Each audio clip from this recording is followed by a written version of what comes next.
Saudi अरब के शहर मक्का में मौजूद खाना काबा मुसलमानों के लिए एक बहुत मुकद्दस जगह है जिसको सब मुसलमान अपना किबला मानते हैं और उसकी तरफ मुंह करके नमाज अदा करते हैं। काबे की हुर्मत पर मुसलमान अपनी जान देने को तैयार हैं। मगर क्या आप जानते हैं कि खाना काबा को सबसे पहले किसने तामीर किया था? काबा अंदर से कैसा दिखता है? इसका गुलाफ काले रंग का ही क्यों होता है और इसकी चाबियां किसके पास होती हैं? दोस्तों, आज की वीडियो में हम आपको इन तमाम सवालों के जवाब देंगे और आपको खाना काबा के बारे में वो तमाम बातें बताएंगे जो आपने आज से पहले नहीं सुनी होंगी। नंबर 10।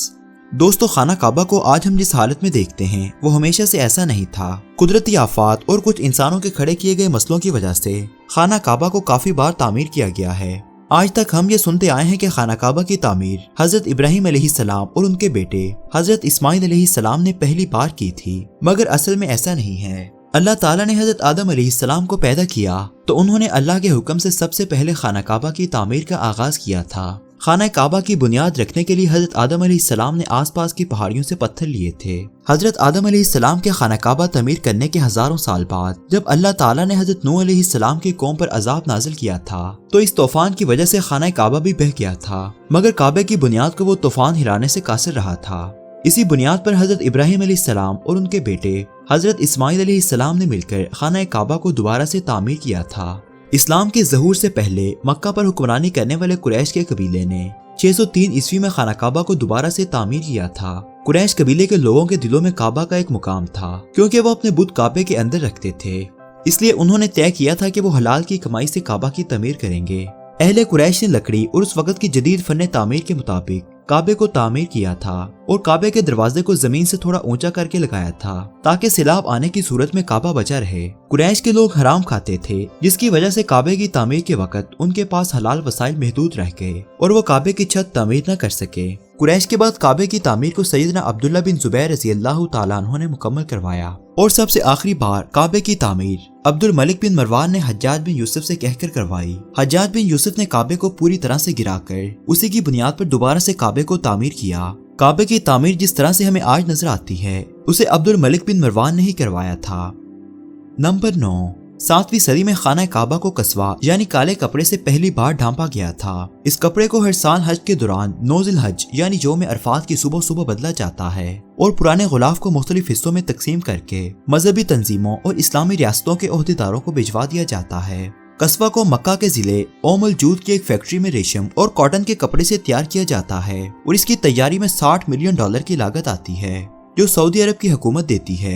कस्बा के ऊपर गोल्ड के धागों से कैलीग्राफी करने के लिए मुस्लिम दुनिया के सबसे माहिर कैलीग्राफर्स को हायर किया जाता है और इसके लिए 670 किलोग्राम रेशम इटली से मंगवाया जाता है और कढ़ाई के लिए चांदी और गोल्ड का धागा जर्मनी से इंपोर्ट किया जाता है। एक अंदाजे के मुताबिक खाना काबा के गुलाफ पर कढ़ाई के लिए 15 किलोग्राम सोने का धागा लगता है। कस्बा को खाना काबा पर चढ़ाने के बाद कॉपर रिंग की मदद से उसको इसकी बुनियाद पर फिक्स कर दिया जाता है। 1962 से पहले काबे पर चढ़ाए जाने वाला गुलाफ लाल, सब्ज तो कभी सफेद रंग का होता था। कुरैश कबीला मुसलमानों को खाना काबा पर गुलाफ चढ़ाने नहीं देता था क्योंकि वो काबा को अपनी मलकियत समझते थे।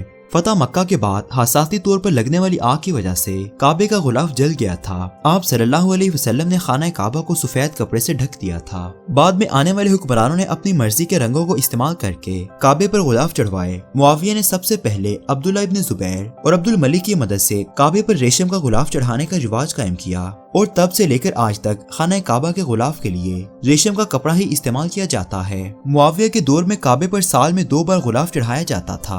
बाद में आने वाले अब्बासी बादशाह अन-नुसैर ने काबे के गुलाफ को साल में सिर्फ 1 बार बदलने की तजवीज दी, मगर अन-नुसैर के दौर में काबे का पुराना गुलाफ तब्दील किए बगैर उसी पर नया गुलाफ चढ़ा दिया जाता था। 160 हिजरी में जब नुसैर ने हज किया तो उन्होंने देखा कि एक गुलाफ के ऊपर दूसरा गुलाफ चढ़ा देने से काबे को नुकसान पहुंच रहा है, तो उन्होंने पुराने गुलाफ के ऊपर नया गुलाफ चढ़ाने की रिवायत खत्म कर दी और ऐलान किया कि काबे पर एक वक्त में सिर्फ एक ही गुलाफ चढ़ेगा।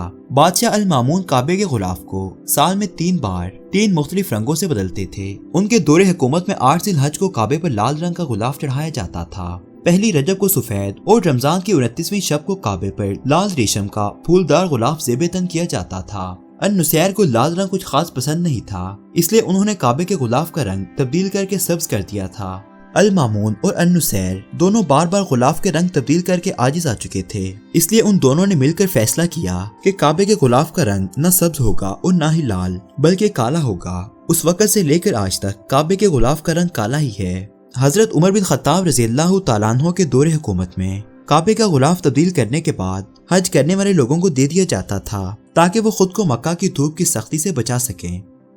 नंबर 6, हजरत मोहम्मद सल्लल्लाहु अलैहि वसल्लम के दौर में किसी भी मुसलमान को आम इजाजत थी कि वो जब चाहे खाना काबा के अंदर आ जा सकते थे और इबादत कर सकते थे, मगर आज के दौर में खाना काबा के दरवाजे को साल में सिर्फ 2 बार ही खोला जाता है और हर किसी को खाना काबा के अंदर जाने की इजाजत बिल्कुल भी नहीं है।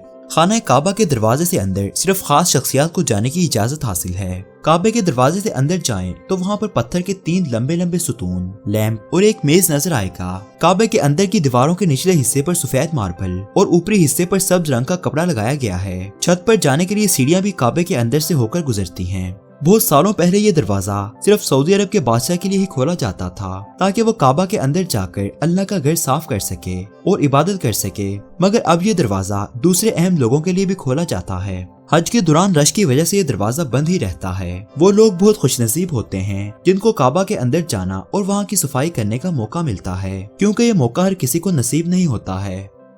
नंबर 5, काबे की लंबाई 15 मीटर और चौड़ाई 10.5 मीटर है और इसकी तामीर के लिए पत्थर मक्का के आसपास की पहाड़ियों से लिए गए थे। काबे का अरबी जुबान में मतलब है क्यूब्स यानी चौकोर। किसी भी चौकोर चीज के सारे अतराफ की लंबाई और चौड़ाई बराबर होती है, मगर काबे की तमाम अतराफ की लंबाई और चौड़ाई एक जैसी नहीं है। फर्क इतना मामूली है कि वो देखने में चौकोर ही नजर आता है। हजरत इब्राहिम अलैहिस्सलाम के दौर में काबे का एक हिस्सा गोल हुआ करता था जिसे आज हम हतीम कहते हैं। हतीम खाना काबे का ही हिस्सा है। यही वजह है कि जब लोग खाना काबा का तवाफ कर रहे होते हैं तो वो हतीम के अंदर से नहीं बल्कि हतीम के बाहर से तवाफ कर रहे होते हैं। असल में हुआ ये था कि जब कुरैश का कबीला खाना काबा की तामीर में लगा हुआ था और उनके पास हलाल वसाइल खत्म हो गए थे तो उन्होंने खाना काबा का ये हिस्सा अधूरा ही छोड़ दिया था। नंबर 4, खाना काबा में पहले चांदी के 2 दरवाजे और एक खिड़की हुआ करती थी। एक दरवाजा काबे के अंदर जाने के लिए और दूसरा काबे से बाहर निकलने के लिए, मगर अब काबे में सिर्फ एक ही दरवाजा है जिसे 1979 में 300 किलो सोने से बनाया गया था। अब खाना काबा में से खिड़की को भी हटा दिया गया है। नंबर 3, खाना काबा की जुनूब मशरिकी दीवार की जीनत हजर अस्वद को जन्नत का पत्थर कहा जाता है। जब हजरत इब्राहिम अलैहिस्सलाम और उनके बेटे हजरत इस्माइल अलैहिस्सलाम खाना काबा की तामीर में मसरूफ थे तो हजरत जिब्राइल अलैहिस्सलाम ने उन दोनों को जन्नत से हजर अस्वद लाकर दिया था ताकि वो इसे काबे में पिवस्त कर सकें। ये हजर अस्वद हमें खाना काबा में चांदी के कवच में ही लिपटा नजर आता है, क्योंकि हजर अस्वद इस वक्त 3 बड़े और कई छोटे टुकड़ों पर मुश्तमिल है और इन तमाम टुकड़ों को इकट्ठा और एक जगह नस्ब करने का एक ही तरीका था कि इसे चांदी के सांचे में रखा जाए। कुछ लोगों का कहना है कि हजर अस्वद हमेशा से काला नहीं था बल्कि लोगों के गुनाहों ने उसको काला कर दिया, जबकि हकीकत यह है कि हजर अस्वद हमेशा से ही काले रंग का था। हजर अस्वद 2 लफ्जों का मजमुआ है, हजर और अस्वद। हजर का मतलब है पत्थर और अस्वद काले रंग को कहते हैं, तो हजर अस्वद का मतलब हुआ काला पत्थर। इस पत्थर की 2 खास निशानियां हैं। ये पानी में डूबता नहीं है बल्कि पानी के ऊपर फूल की तरह तैरता रहता है और दुनिया की कोई भी आग इसको गर्म नहीं कर सकती है। दुश्मनान इस्लाम ने हजर अस्वद को काफी बार चुराने की कोशिश की। किस चोरी के दौरान हजर अस्वद टूटा इसके बारे में कोई मुस्तनिद राय नहीं है। कुछ लोगों का कहना है कि हजर अस्वद अमायात की फौज के हाथों लगने वाले पत्थर की वजह से टूटा है, जबकि कुछ लोगों का कहना है कि जब बहरीन का हाकिम अबू ताहिर सुलेमान करामती मक्का मुअज़्ज़मा पर कब्जा करके हजर अस्वद को खाना काबा से चोरी करके अपने साथ बहरीन ले गया था तो वापसी पर यह पत्थर ऊंटनी से गिरकर टूट गया था। मुहक्किकीन के मुताबिक इस पत्थर के कुछ टुकड़े आज भी कहीं गुम हैं। नंबर 2, दोस्तों क्या आपको मालूम है कि खाना काबा की तादाद 2 है। एक खाना काबा तो वो है जो हम मक्का मुअज़्ज़मा में देखते हैं, दूसरा खाना काबा बिल्कुल इस खाना काबा के ऊपर जन्नत में बना हुआ है जिसका नाम रिवायात के मुताबिक बैतुल मामूर है। हजरत मोहम्मद सल्लल्लाहु अलैहि वसल्लम को मिराज के दौरान जब बैतुल मामूर दिखाया गया तो आप सल्लल्लाहु अलैहि वसल्लम ने हजरत जिब्राइल अलैहिस्सलाम से बैतुल मामूर के बारे में पूछा। हजरत जिब्राइल अलैहिस्सलाम ने आप सल्लल्लाहु अलैहि वसल्लम को बताया कि ये बैतुल मामूर है जहाँ पर 70,000 फरिश्ते अल्लाह के घर का तवाफ करते हैं। जब ये 70,000 फरिश्ते तवाफ करके चले जाते हैं तो दूसरे 70,000 फरिश्ते आ जाते हैं और अल्लाह ताला के घर का तवाफ यूं ही जारी और सारी रहता है और तक क़यामत जारी रहेगा। फरिश्ते इतनी बड़ी तादाद में अल्लाह ताला के घर का तवाफ करते हैं कि जो फरिश्ता एक बार अल्लाह के घर का तवाफ कर लेता है उसे फिर कभी दोबारा तवाफ करने का मौका नसीब नहीं होता है। नंबर 1, खाना काबा के दरवाजे को खोलने के लिए जिन चाबियों का इस्तेमाल किया जाता है वो चाबियां सऊदी हुकूमत के पास नहीं हैं, बल्कि वो चाबियां हजरत मोहम्मद सल्लल्लाहु अलैहि वसल्लम के सहाबी के खानदान के पास हैं। फतेह मक्का के बाद हजरत मोहम्मद सल्लल्लाहु अलैहि वसल्लम को खाना काबा की चाबियां सौंपी गईं, तो आप सल्लल्लाहु अलैहि वसल्लम ने उन चाबियों को अपने पास रखने की बजाय बनी शैबा कबीले के उस्मान बिन तलहा के हवाले कर दी और ऐलान किया कि खाना काबा की चाबियां ता क़यामत बनी शैबा कबीले के पास ही रहेंगी, सवाए इसके कि उनसे जबरदस्ती चाबियों को छीन लिया जाए। उस वक्त से लेकर आज तक खाना काबा की चाबियां बनी शैबा के खानदान के पास ही हैं। दोस्तों, उम्मीद करते हैं कि आपको आज की ये वीडियो पसंद आई होगी। मजीद दिलचस्प और मालूमात से भरपूर वीडियोस के लिए हमारे चैनल को सब्सक्राइब करना मत भूलिएगा। शुक्रिया।